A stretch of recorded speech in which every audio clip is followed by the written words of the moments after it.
Saudara, pemerintah Provinsi Kalimantan Barat mendorong pemanfaatan limbah sawit menjadi sumber energi terbarukan. Briket-briket yang merupakan tandan kelapa sawit yang sudah diolah ini juga diklaim ramah lingkungan. Salah satu pabrik di Semuntai, Kecamatan Muko, Kabupaten Sanggau ini mengolah limbah tandan kelapa sawit menjadi briket.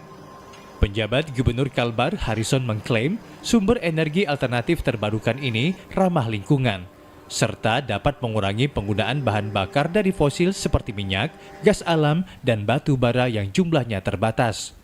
Tandan kelapa sawit yang sudah kosong ini diubah menjadi briket atau bahan bakar padat yang bisa menyala dengan durasi lama, sehingga dapat dijual ke PLN. Pabrik pengolah limbah pertanian ini adalah yang pertama di Kalimantan Barat. Harrison mengaku akan mendorong masyarakat dan perusahaan daerah lainnya untuk mencontoh inovasi dari pabrik milik M. Arianto ini sebagai upaya menghemat energi fosil di Kalbar. Dari tandan kosong kelapa sawit. Jadi tandan kosong kelapa sawit itu diambil dari beberapa pabrik kelapa sawit di sekitar sini, lalu dibawa ke sini, diolah oleh mesinnya tadi, lalu jadi pelet. Dan ini sumber energi terbarukan. Pabrik ini menjualnya kepada PLN, ya. Itu harganya 1 kilo sekitar 1.900 sampai 1.100, ya, tergantung jauh PLN-nya. 1 kilo pelet dari tandan kosong ini itu menghasilkan kalori sekitar 4.300 maksimal 4.300 kalori. Sementara kalau batu bara itu 1 kilo itu menghasilkan sekitar 3.950 kalori. Sementara itu, pemilik pabrik pengolah briket M. Arianto menyebut inovasi yang dijalankannya bekerja sama dengan Universitas Tanjung Pura saat COVID-19 lalu. Setiap harinya, briket sawit yang diproduksi sebanyak 20 ton dan langsung dikirim ke PLN Sintang dan Sanggau. Gara-gara Kopik juga, Bu. Kopik ini bikin kita baru riset 3 tahun lebih saya sampai jadi. Kita riset mesin, kita beli banyak gagal. Artinya lah terakhir alhamdulillah kita sudah modif lagi di dalam dia bisa hasilkan macam ini. Kita Sintang Sanggau. Terus ada sampah itu yang di dekat Singkawang, yang PLTU juga. Pabriknya yang di Sambas itu. Kelebihan dari tandan kosong sudah pasti kelebihan. Dia tidak tercemarkan udara. Dia sekarang ada kepresnya juga. Kepresnya juga dari Pak Jokowi. Jadi menggalakkan ini energi baru terbarukan. Ketersediaan limbah tandan kelapa sawit cukup berlimpah, sehingga dapat diolah menjadi briket untuk menghasilkan bahan bakar alternatif terbarukan yang sangat bermanfaat secara berkelanjutan. Suci Lucinda, Kompas TV, Sanggau, Kalimantan Barat. Saudara, usai jeda informasi menarik lainnya masih akan hadir di Kompas Siang. Di antaranya analis Kompas TV, Kika Madona dari Biro Kompas TV Surabaya, Jawa Timur. Dan ada Priscilla Nicola dari Biro Kompas TV Banjarmasin, Kalimantan Selatan. Kita akan ke Surabaya terlebih dahulu. Selamat siang Kika, cerita menarik apa dari sana siang hari ini?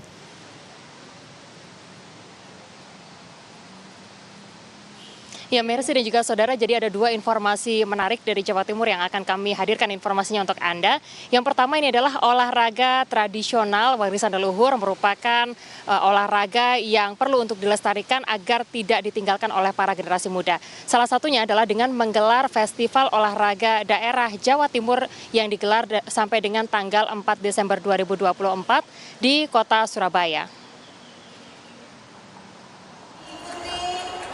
Ada 3.677 peserta Festival Olahraga Masyarakat Daerah atau Forda kedua yang diselenggarakan Komite Olahraga Masyarakat Indonesia atau KORMI Jawa Timur yang berlangsung dari 29 November hingga 4 Desember 2024 di kota Surabaya. Dalam gelaran Forda kedua ini, jumlah kontingen meningkat dibandingkan pelaksanaan yang pertama di Kota Malang yang saat itu hanya diikuti 21 kabupaten kota, kini diikuti sebanyak 33 kabupaten kota. Di Forda Kormi kedua ini, jumlah pegiat olahraga masyarakat yang ikut meningkat dari 2.186 menjadi 3.677 pegiat. Serta jumlah induk olahraga yang diperlombakan awalnya 31, kini menjadi 36 induk olahraga. Menurut Ketua Kormi Jawa Timur Hudiono, pelaksanaan Forda kali ini sebagai ajang pencarian pegiat olahraga masyarakat yang akan mewakili Provinsi Jawa Timur di ajang Fornas Kormi 2025. Kalau dibandingkan dengan tahun lalu, partisipasi masyarakat, terutama partisipasi untuk mengikuti, partisipasi untuk persiapan, partisipasi untuk menjadi juara umum tingkat nasional ini sungguh luar biasa, karena pada Forda ini kita diberikan tempat, untuk kawan-kawan penggiat olahraga itu ada tempatnya untuk berkompetisi, tapi pada intinya mereka adalah untuk bersilaturahmi antar komunitas olahraga masyarakat. Tapi ini luar biasa, sukses. Sementara itu, melalui Festival Olahraga Daerah Jawa Timur, sejumlah olahraga tradisional warisan leluhur mulai dari ketapel, gobak sodor, panahan tradisional, egrang, hingga lomba balap terompah terus bisa dilestarikan dan tidak dilupakan oleh generasi muda. Mahendra Triginanjar, Kompas TV, Surabaya, Jawa Timur.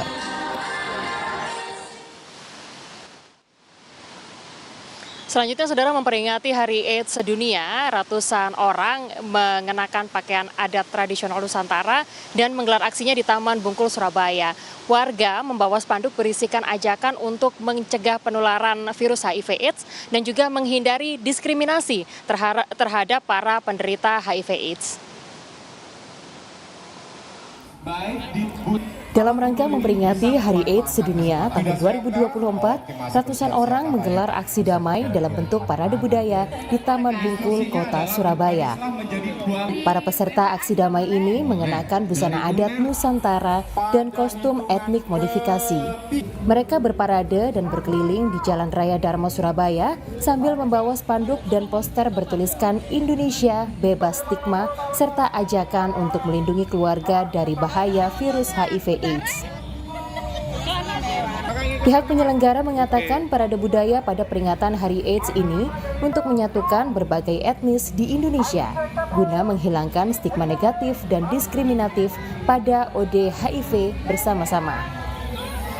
Kami memperkuat Hari AIDS Sedunia ini dengan mempersatukan semua etnis gitu loh. Jadi tidak ada lagi stigma dan diskriminasi dengan tema nasionalnya Hari AIDS Sedunia, itu hak setara untuk bersama kita bisa. Dalam rangka peringatan Hari AIDS Sedunia ini juga diberikan edukasi pada warga yang berkunjung di Taman Bungkul terkait mencegah penularan virus HIV/AIDS secara dini. Nyoman Deni, Kompas TV, Surabaya, Jawa Timur. Ya, itulah tadi informasi dari Jawa Timur. Selanjutnya kembali kepada Anda, Mercy, di studio. Dari Surabaya kita bergeser ke Banjarmasin. Selamat siang, Priscila. Cerita menarik apa dari sana siang hari ini? Ya, selamat siang, Mercy dan juga saudara. Ada dua informasi menarik dari Banjarmasin, Kalimantan Selatan kali ini. Langsung saja kita ke informasi yang pertama, saudara. Pencok atau rujak buah menjadi kudapan yang digemari masyarakat Banjar, Kalimantan Selatan. Di Banjarbaru terdapat rujak buah yang sudah lama, sekitar 20 tahun berjualan secara turun-temurun hingga generasi ketiga. Potongan buah-buah segar seperti semangka, nanas, mangga muda hingga kedondong dipotong lalu disajikan dalam satu piring dan diberikan bumbu kacang khas rujak buah esah yang legit. Masyarakat yang berkunjung ke kota Banjarbaru bisa merasakan kesegaran pencok atau rujak buah yang khas ini di Jalan Pangeran Suryansah, Kota Banjarbaru. Kuliner rujak buah dengan bumbu kacang yang khas ini sudah ada sejak 20 tahun yang lalu dan saat ini rujak esah diteruskan oleh generasi ketiga. Rujak esah menyediakan berbagai menu seperti pencok atau rujak buah, kacang bagula hingga tahu petis. Namun menu pencok atau kacang bagula menjadi yang paling diminati pembeli. Di sini yang istimewanya yang beda sama yang lain itu cuma bumbu karena sama ada emping. Kalau dari kan cuma gula biasa, kalau di sini juga. Jadi termasuk makanan legendaris juga Mbak ya, udah puluhan tahun. Kalau jualannya dari nenek saya. Selain menggunakan bumbu kacang yang khas karena olahan gula merahnya, keistimewaan rujak buah esah ini adalah memakai emping sebagai pelengkap. Hingga saat ini Norma sang penjual bisa menghabiskan 5 kg kacang dan 10 kg gula merah per hari untuk memenuhi kebutuhan berjualannya. Nabila Seva, Kompas TV Banjarbaru, Kalimantan Selatan. Informasi selanjutnya, Saudara, sebuah warung kecil sederhana di pinggir Kabupaten Banjar terdapat camilan khas Kalimantan Selatan yang dikenal dengan sebutan wadai cincin barabai. Rasa manis dan teksturnya yang unik membuatnya selalu diburu pembeli, baik warga lokal maupun pengendara yang melintas.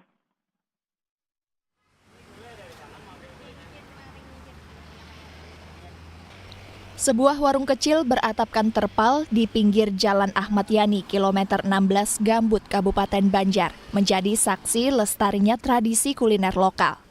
Warung ini menyajikan kue yang dalam bahasa Banjar disebut wadai cincin. Kue khas Kabupaten Barabai yang terbuat dari tepung beras, gula merah, dan telur bebek. Kue ini menyuguhkan kombinasi tekstur krenyes di luar dan lembut di dalam saat disantap. Kualitas rasa inilah yang menjadi hal menarik bagi pembeli yang menyukai camilan tradisional dengan rasa yang memuaskan. Proses pembuatannya pun terbilang unik, berbeda dari kue gorengan biasa yang menggunakan saringan gorengan. Pembuatannya justru menggunakan kayu kecil untuk mengangkat kue dari minyak panas. Metode ini dilakukan untuk menjaga tekstur dan bentuk kue agar terjaga dengan sempurna menyerupai cincin. Harganya pun terjangkau. Untuk 20 kue cincin ini, penjualnya hanya mematok harga Rp10.000. Sehingga wajar saja jika banyak pengendara dan warga lokal yang menjadi pelanggan tetap, terutama saat hari Minggu.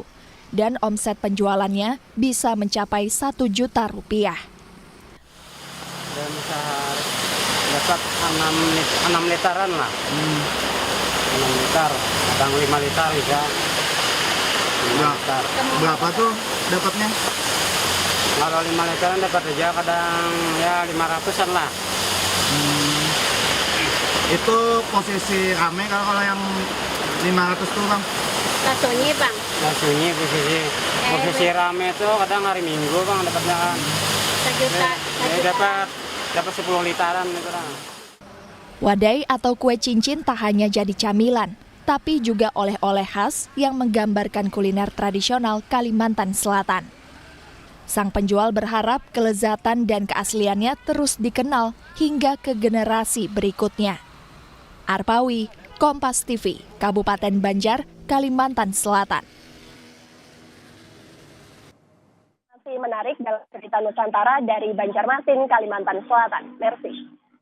Terima kasih Priscila Nikola, jurnalis dari Biro Kompas TV Banjarmasin, Kalimantan Selatan, dan sebelumnya ada Kika Madona, jurnalis dari Biro Kompas TV Surabaya, Jawa Timur yang sudah bergabung dalam cerita Nusantara.